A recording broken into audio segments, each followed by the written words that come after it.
नमस्कार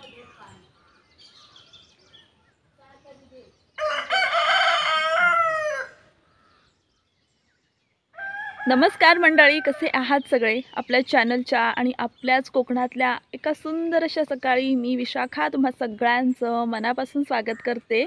मंडळी, गेले काही दिवस म्हणजे 5-6 दिवस पाऊस थांबलाय. हलक्या हलक्या सरी पडतायत कधीतरी एकदा दिवसातून. तर सगळ्यांनी आता जी आपली रखडून राहिलेली कामं होती ती मार्गी लावायला सुरुवात केली आहे. तुम्ही बघू शकता, मी आहे आपल्या शेतात. बऱ्याच दिवसांनी शेतात आली आहे आणि शेतात येण्याचं एक खास कारणसुद्धा आहे. ते म्हणजे येस, आपल्या शेतात ना रुजवा रुजून आला आहे. गेल्या गुरुवारी शेतात पेरणी उरकून घेतली. तशी थोडी लवकरच केली, पण करून घेतली. आणि त्यावेळेला अजिबात पाऊस पडत नव्हता, ऊन पडलं होतं चक्क. सगळ्यांना वाटत होतं की दुसऱ्यांदा पेरावं लागतंय की काय. शेणखई उपसली आहे आणि त्या शेणखईतलं जे कीट होतं, शेण होतं, तर ते आम्ही काल ह्या मळ्यांमध्ये असं सगळं टाकून घेतलं आहे, जेणेकरून त्या शेणखताचा पण आपल्यासाठी खूप चांगला वापर होईल. आणि हे पहा आपलं रोप.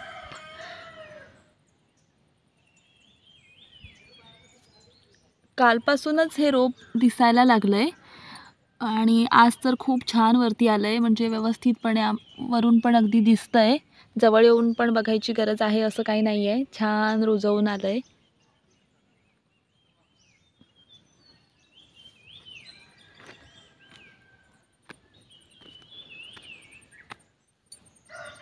हे बघा, इथून पण दिसतंय ना. जवळ 1 वर्षांनंतर शेतात बसून व्हिडिओ बनवते, कारण बरोबर 1 वर्षांनंतर आपल्याकडे पुन्हा शेतीची कामं सुरू झाली आहेत. गेल्या वर्षी आम्ही जे बी पेरलं होतं ना, तर ते आमच्या घरचंच बियाणं होतं. म्हणजे आदल्या वर्षीचं जे भात होतं तर ते थोडं ठेवून दिलं होतं आणि तेच भात आम्ही पेरलं होतं आमच्या शेतामध्ये.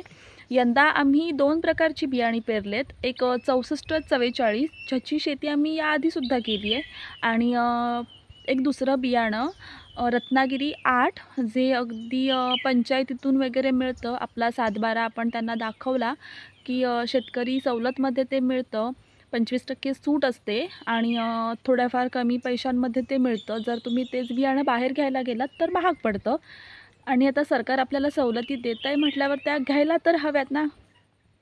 तर हे आहे असं. यंदा अगदी अचानक पेरणीचं ठरल्यामुळे मला काही सुट्टी मिळाली नाही, मला ती घेताच आली नाही.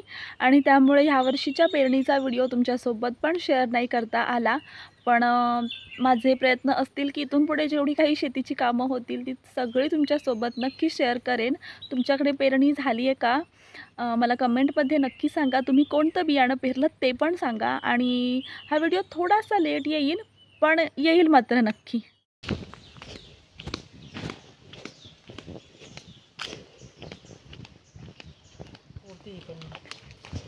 अनंताचं झाड नाही थोडी मग तिकडनं पिसवते का?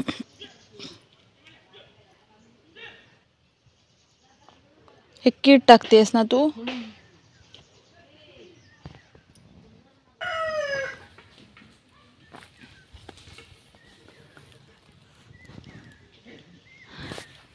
या अनंताच्या झाडाच्या ह्या बाजूच्या थोड्याशा फांद्या आणि ह्या एका झाडाच्या थोड्याशा फांद्या मम्मीने किसवल्या, म्हणजे ती झाडं व्यवस्थित तिथल्या तिथे चांगली वाढतील, अगदी वरपर्यंत जाणार नाहीत. आणि गेल्या वर्षी आमची भाजी काही रुजून आली नाही. जी रुजून आली ती पावसामुळे वाहून गेली. आणि जे काही बियाणं पेरलेलं होतं ते माकडांनी खाऊन टाकलं. त्यामुळे यंदा आम्ही विकतच आणलंय. इकडून पुढून ये खाल, ये इकडून, काय नाही करत. फिरव बाटी.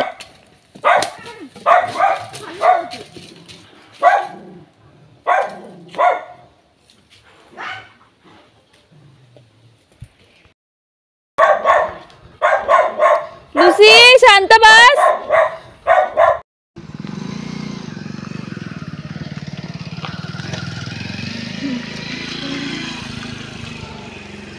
मंडळी, पावसाळ्याच्या काळात कोकणामध्ये जशा प्रकारे भाताची शेती केली जाते अगदी त्याच पद्धतीने याच पावसाळ्याच्या काळात कोकणी माणूस त्याच्या घराच्या आजूबाजूला असलेल्या जमिनीमध्ये म्हणजेच परड्यामध्ये अळी भासतो आणि त्या अळ्यांमध्ये वेगवेगळ्या प्रकारच्या भाज्यांचे सुद्धा उत्पन्न घेतलं जातं. अगदी फार बाजारात जाऊन विकता येईल एवढं नाही, पण निदान आपल्याला 2 वेळची भाजी होईल एवढं उत्पन्न या अळ्यांमधून निघतं. तर आता मी आणि माझी मम्मी आम्ही दोडक्याचं बी पेरतोय. ह्यावर्षी आम्ही बाजारातून विकत बियाणं आणलं आहे. हे आहे दोडक्याचं, हे कारलं, ही आहे गवार आणि हे आहे भेंड्याचं बी. तुम्ही तुमच्या परड्यामध्ये अशी बियाणे पेरता का? मला कमेंटमध्ये नक्की सांगा.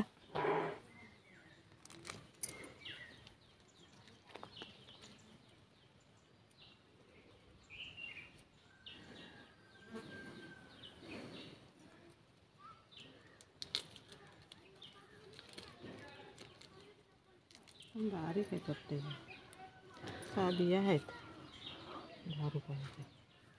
घरचं बियाणं नसलं की हे असं होतं. यंदा बियाणी बाजारातून विकत आणण्याची वेळ आली आणि 10 रुपयाला अवघ्या 6 बिया मिळाल्या.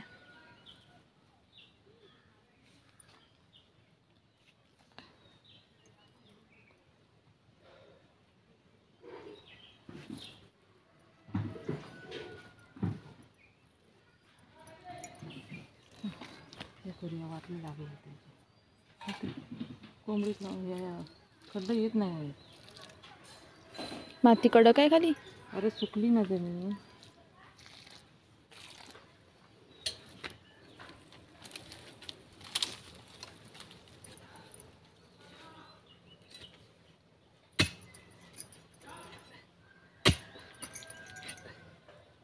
मी मारू?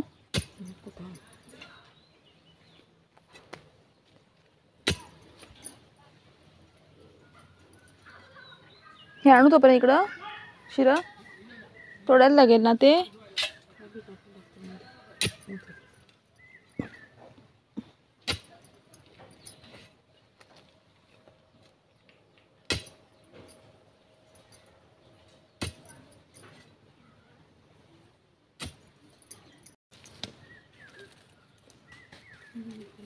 एवढंच होतं.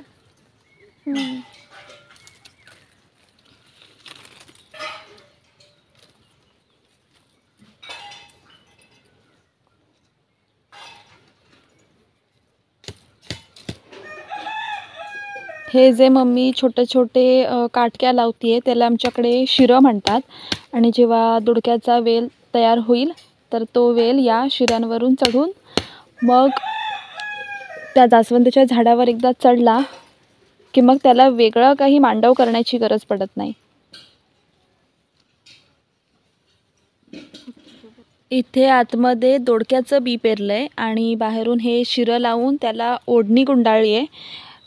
हे अशासाठी केलं जातं की आता आपण इथे माती उकरली आहे, कोंबड्यांना वाटतं की त्यातमध्ये नक्की काहीतरी घातलेलं आहे आणि ते लोक आतमध्ये जाऊन पायाने ती माती उकरून काढतात आणि सगळ्याच वाटोळं लावतात. सत्य बघा ओरडला. म्हणून ही ओढणी गुंडाळली आहे आणि बाहेरून असे दगड ठेवलेत म्हणजे ती कोंबडी आत तरी जाणार नाहीत, तो वेल तरी निदान वरती येईल. खाऊ नये तो. किती 2-2 3-3 टाकू? अरे खाऊ नये.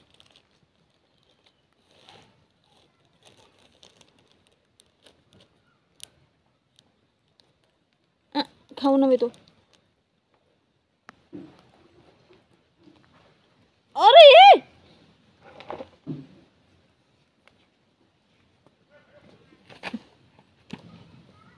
नाही बघ पिण्या.